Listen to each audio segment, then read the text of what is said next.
कि घर में उठे तो पहले कहा माँ को प्रणाम करे, पिता को करे, स्कूल में जाए तो अपने टीचर को प्रणाम करे। अब क्या है, सारे स्कूल हो तो गुड मॉर्निंग से काम चला रहे हैं, और गुड मॉर्निंग में भी मुश्किल लगती तो हेलो हाय ही हो रह जाती। पर इस देश की मर्यादा थी, परंपरा थी कि आप अपने शिक्षक के भी पांव छूते हैं,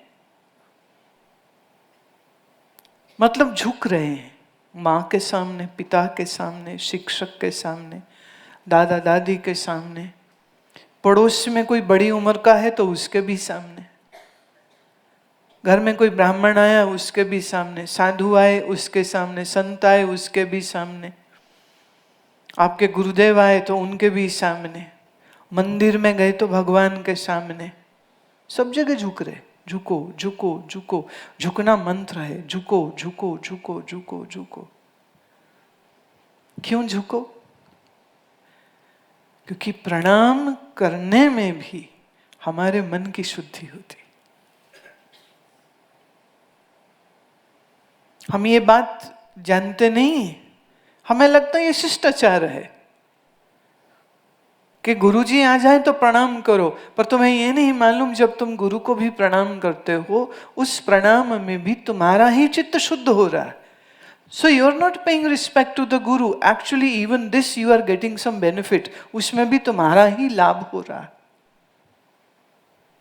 भारत अकेला देश है जहां पुराने समय में हुए ऋषि मुनियों की मूर्ति के सामने भी झुकने को कहा गया, और तो और तुलसी का पौधा है तब भी कहा प्रणाम करो, पीपल का वृक्ष है तो भी कहा प्रणाम करो, गंगा यमुना जाओ तो तब भी कहा प्रणाम करो, मंदिर देखो कहा तब भी प्रणाम करो, हिमालय जाओ तो हिमालय केदार की चोटी को देख के कहा तब भी प्रणाम करो।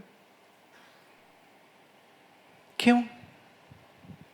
गुरु को प्रणाम करे समझ लगती गुरु आशीर्वाद देगा, शिक्षक को, किसी संत महात्मा को प्रणाम करे तो भी समझ लगती है कि वह आशीर्वाद देगा। अब आप एक पर्वत को प्रणाम कर रहे हैं, एक वृक्ष को प्रणाम कर रहे हैं, आप एक नदी को प्रणाम कर रहे हैं, आप एक मूर्ति को प्रणाम कर रहे हैं, और हो चुके किसी ऋषि की मूर्ति को प्रणाम कर रहे हैं। आप जब केदार में जाओ तो वहां केदार की उस चोटी को देख के जब आप नमस्कार करते हो तो केदार उठ के कुछ बोल थोड़ी रहा है, क्या आयुष्मान बाबा, यशस्वी बाबा, वो पर्वत तो कुछ बोल भी नहीं रहा है, बोल सकता भी नहीं है।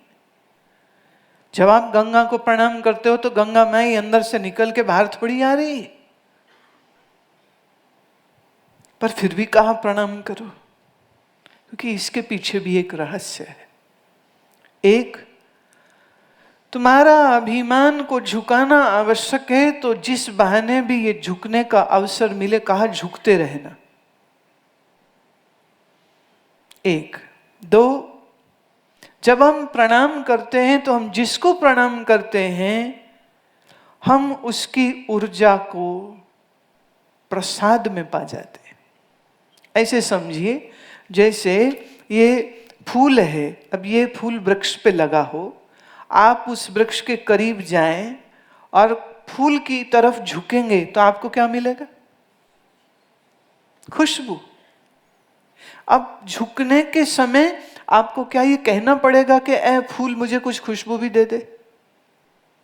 आप तो झुके हैं, गुलाब का फूल नीचे है, पौधे में है, आप नीचे झुके हैं।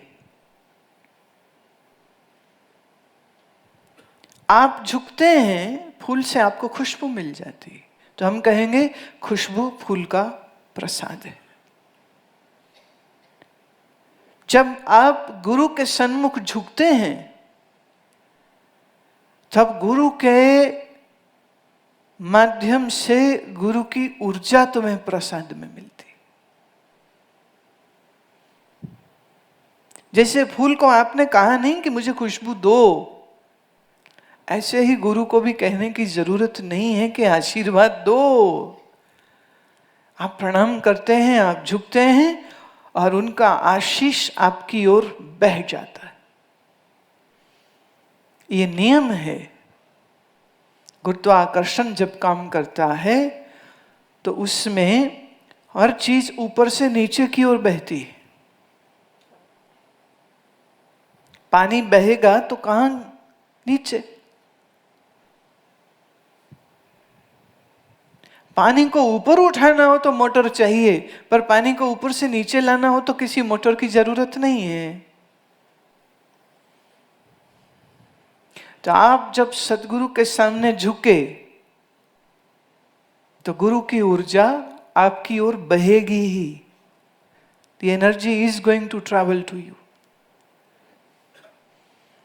इसीलिए अगर भाव से, प्रेम से कोई प्रणाम करता है तो प्रणाम अपने आप में न केवल तुम्हारे मन को शुद्ध करता है, बल्कि एक बड़े गहरे संतोष और आनंद की अनुभूति तुम्हें देता है। यही कारण है, जैसे किसी ने पूछा कि गुरुदेव को जब देखें तो कब प्रणाम करें, वो कहते जितनी बार देखो उतनी बार प्रणाम करें। ये तो ऐसे हो गया कि हम आनंद का स्वाद कब कब लें। क्या क्या चाहेंगे आप? कभी कभी लें कि हर समय लें? तो आप जब झुकते हैं तो आप पाते हैं, और जो झुकते नहीं हैं वो खो देते हैं। इसलिए झुकने का आनंद। और तो और गुरु नानक की वाणी में, कबीर साहब की वाणी में हमें यह भी मिला, संत महात्मा गुरु तपी जपी मुनि को तो झुकना, प्रणाम करना ये तो है ही। और तो और वो कहते जब किसी भक्त को मिलो, और तो और जब अपने ही गुरु के किसी शिष्य को मिलो, कहा उसको भी प्रणाम करो। अरे भाई अब उसको क्यों करें, ये तो हमारे जैसा है। तुम्हें क्या मालूम उसकी तपस्या तुमसे कितनी अधिक है? तुम्हें क्या मालूम उसकी साधना की गहराई कितनी है? मेरे एक शिष्य हैं पुराने, कई कारणों से वो, जैसे अभी आप आए हैं ऐसे शिविर में, आनंद उत्सव में वो आ नहीं पाते, ग्रस्त हैं, जिम्मेदारियां हैं। लेकिन किसी से चर्चा करते हुए, किसी से मतलब डॉक्टर से चर्चा करते हुए, हमारे एक्यूपंक्चरिस्ट के साथ चर्चा करते हुए, क्योंकि वो वैद्य का, एक्यूपंक्चरिस्ट का काम होता है, वो पूछते हैं कि आपकी नींद कैसी है और रात को खुलती तो नहीं है, क्योंकि अगर 1 और 3 बजे के बीच में खुल रही है तो शरीर का कौन सा अंग है जो बोल रहा है, जिसकी वजह से नींद खुलती है। और 3 और 5 के बीच उठती है या 12 और 2 के बीच में उठती है, तो एक्यूपंक्चर में ये मालूम किया जाता है कि किस ऑर्गन के वजह से ये तकलीफ आ रही है, मतलब नींद टूट रही है। तो उन्होंने पूछा क्या 1 और 3 बजे के बीच में आपकी नींद टूटती है? क्योंकि उनका लीवर ठीक नहीं है, ये लीवर चैनल ठीक नहीं है, ये दिख रहा था।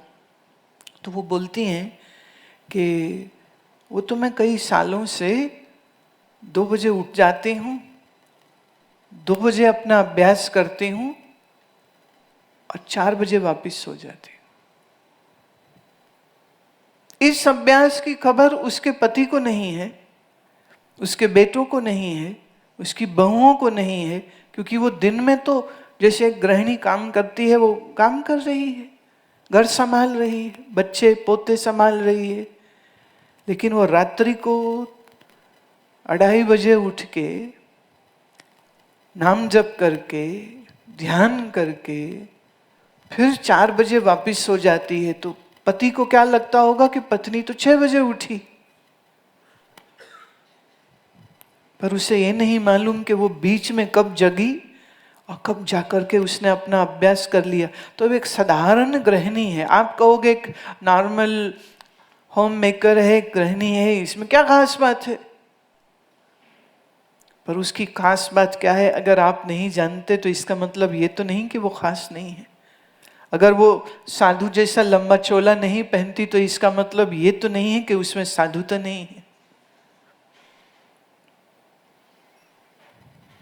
तो कहा कि अपने गुरु के शिष्य मिले, कहा तो भी प्रणाम करो।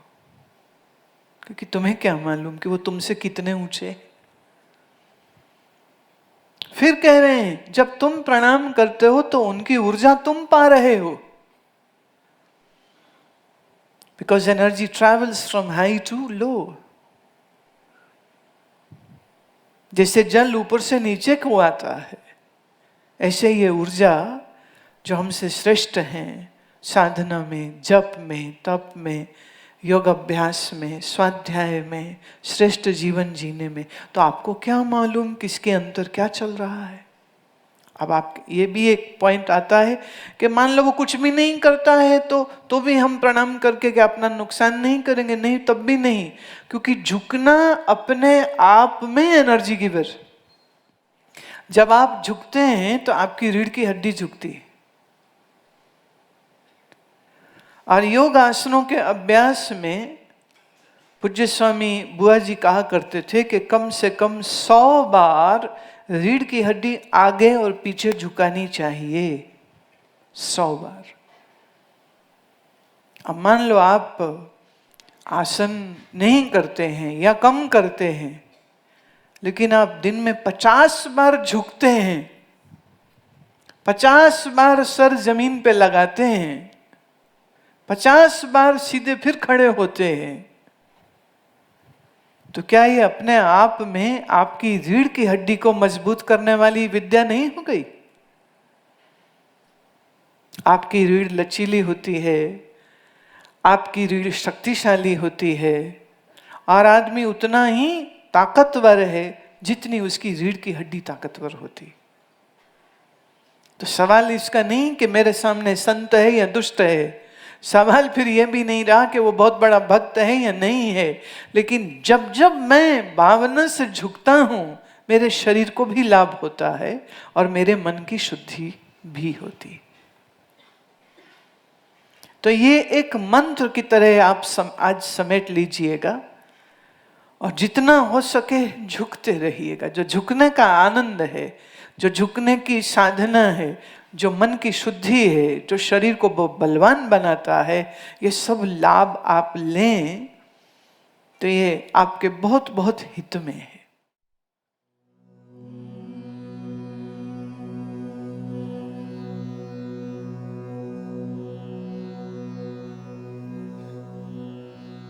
ओम की धुन को सुनता है, सुनता है, सुनता है।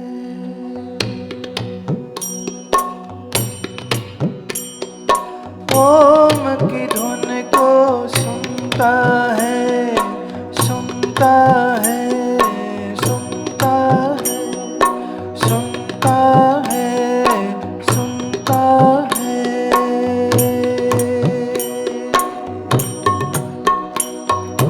ओम की धुन को सुनता है, सुनता है, सुनता है।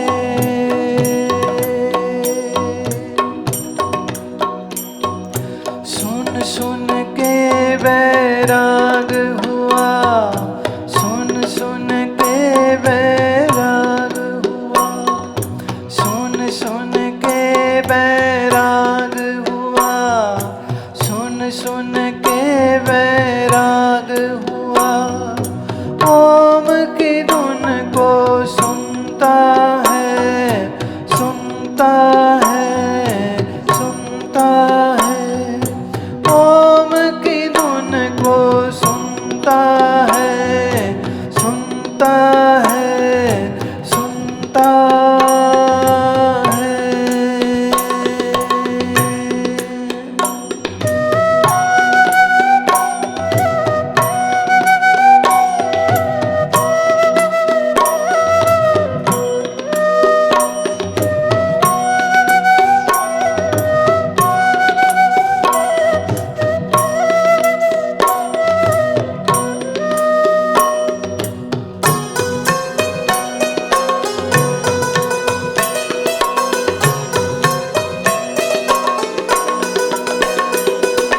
बहुलग दिन हम भटके ना जाने हरि पंथ को,